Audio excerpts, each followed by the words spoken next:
నమస్తే. పరాభవనామ సంవత్సరంలో ఉగాది రాశి ఫలాల్లో వృశ్చిక రాశి వారి ఫలితాలు ఏ రకంగా ఉన్నాయో తెలుసుకుందాం. ముందుగా వృశ్చిక రాశి వారి ఆదాయ వ్యయాలు. ఆదాయం 11, వ్యయం 8, రాజ్యపూజ్యం 2, అవమానం 6. మరి ఈ పరాభవనామ సంవత్సరంలో వృశ్చిక రాశి వారికి కొన్ని అనుకూలమైన పరిస్థితులు ఉన్నాయని మనం చెప్పుకోవచ్చు. ముఖ్యంగా ఒక రకంగా చూసుకున్నట్టయితే విద్యార్థులు కొంత విద్య పట్ల అధికంగా శ్రద్ధ వహించాల్సిన పరిస్థితి అయితే కనిపిస్తుంది. మార్చి మాసం నుంచి జూన్ మాసం వరకు పరాభవనామ సంవత్సరంలో విద్యార్థులు చాలా శ్రద్ధ వహించాలి. ముఖ్యంగా అనారోగ్య సూచనలు ఈ జూన్ లోపు, మార్చి నుంచి జూన్ వరకు వచ్చే మాసాలన్నీ కూడా చిన్న చిన్న అనారోగ్య సమస్యలు కొద్దిగా వేధించవచ్చు. విద్యలో ఆటంకాలు, పనుల్లో ఆటంకాలు ఉంటాయి. మరి జూన్ మాసం నుంచి డిసెంబర్ మాసం వరకు కూడా ఈ మాసంలో అనుకూలత పెరుగుతుంది. జూన్, జూలై, ఆగస్ట్ ఈ మాసాల్లో అనుకూలత పెరుగుతుంది. ఏ విషయాల్లో అనుకూలత పెరుగుతుంది? కొంత ఉన్నత విద్యకై ప్రయత్నాలు చేసేవారికి మంచి అవకాశాలు, వివాహ ప్రయత్నాలు చేసేవారికి కొన్ని అలయన్స్ రావటం పాజిటివ్గా, సంతానం కోరుకున్న దంపతులకి, అలాగే స్థిరాస్తి కొనుక్కోవాలనుకున్న వారికి, వీరందరికీ కూడా జూన్ నుంచి సెప్టెంబర్ వరకు వచ్చే మాసాలు అనుకూలంగా ఉన్నాయి.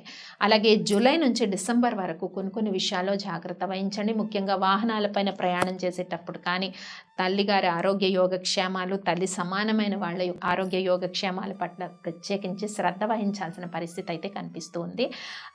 డిసెంబర్ తర్వాత, అంటే ఈ పరాభవనామ సంవత్సరంలో డిసెంబర్ మాసం తర్వాత కొన్ని విషయాల్లో అనుకూలత పెరుగుతూ ఉంది. ముఖ్యంగా కొంత కమ్యూనికేషన్స్ పెరగటము, సహాయ సహకారాలు, ఇతర వ్యక్తుల నుంచి సహాయ సహకారాలు పెరుగుతాయి. వృశ్చిక రాశి వారికి కొలీగ్స్తో కానీ, సుపీరియర్స్తో కానీ వీళ్ళందరూ కూడా కొంత సహాయంగా ఉంటారు. అలాగే అనుకోకుండా కొన్ని బిజినెస్ ఆపర్చునిటీస్, అంటే వ్యాపారానికి సంబంధించి కొన్ని అవకాశాలు, భాగస్వామ్య వ్యాపారం కానీ, ఉన్న వ్యాపారాలు కొంత అభివృద్ధి చెందటం వృశ్చిక రాశి వారికి డిసెంబర్ మాసం తర్వాత కనిపిస్తుంది. అంటే జనవరి, ఫిబ్రవరి, మరి ప్లవంగనామ సంవత్సరం వచ్చేలోపు, ఏప్రిల్ 7th లోపు ఈ మాసాలన్నీ కూడా బిజినెస్ ట్రాన్సాక్షన్స్కి, ప్రమోషన్స్, ఇంక్రిమెంట్స్ ఈ విషయాల్లో కొంత అనుకూలత చక్కగా కనిపిస్తుంది వృశ్చిక రాశి వారికి. ఏది ఏమైనా వృశ్చిక రాశి వారికి జూన్ మాసం నుంచి సెప్టెంబర్ మాసం వరకు వచ్చే మాసాలు చాలా వరకు కొంత ఉపశమనం లభిస్తుంది అనమాట. గత సంవత్సరంలో ఎన్నో పెండింగ్ కానీ సమస్యలు ఇవన్నీ కూడా ఒక కొలిక్కి, జూన్ నుంచి సెప్టెంబర్ లోపు కొన్ని సమస్యలు ఒక కొలిక్కి వచ్చే అవకాశం ఉంది. ముఖ్యంగా ఆరోగ్య విషయాల్లో, అలాగే ఉన్నత విద్యకై ప్రయత్నం చేసే వారికి అందరికీ కూడా చిన్న చిన్న ఆటంకాలు కనిపిస్తున్నాయి. చాలా పట్టుదల అవసరం వృశ్చిక రాశి వారికి ఈ సంవత్సరంలో.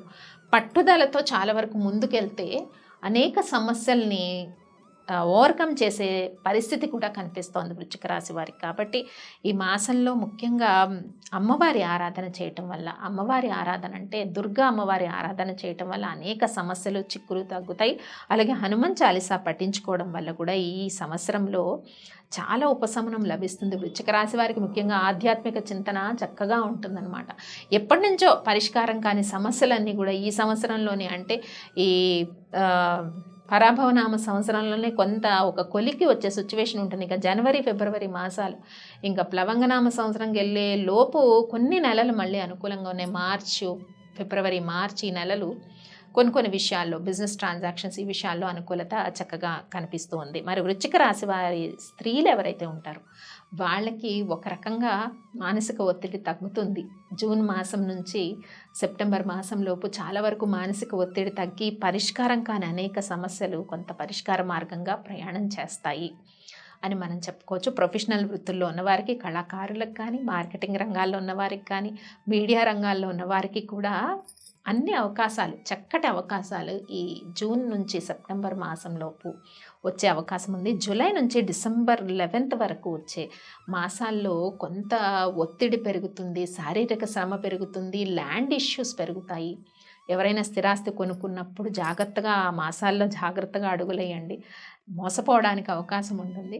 ఆచితూచి అడుగులు వేయాలి. కాబట్టి వృశ్చిక రాశి వారు మరి ఈ సంవత్సరంలో చేసుకోవాల్సిన పరిహారాల విషయానికి వస్తే, ముఖ్యంగా అమ్మవారి ఆరాధన చేయడం చాలా శ్రేయస్కరం అని తెలుసుకున్నాము. దుర్గా అమ్మవారి ఆరాధన, అలాగే రామరక్ష స్తోత్రాన్ని పఠించుకోవడం వల్ల మరింత ఉపశమనం లభించే అవకాశం ఉంది.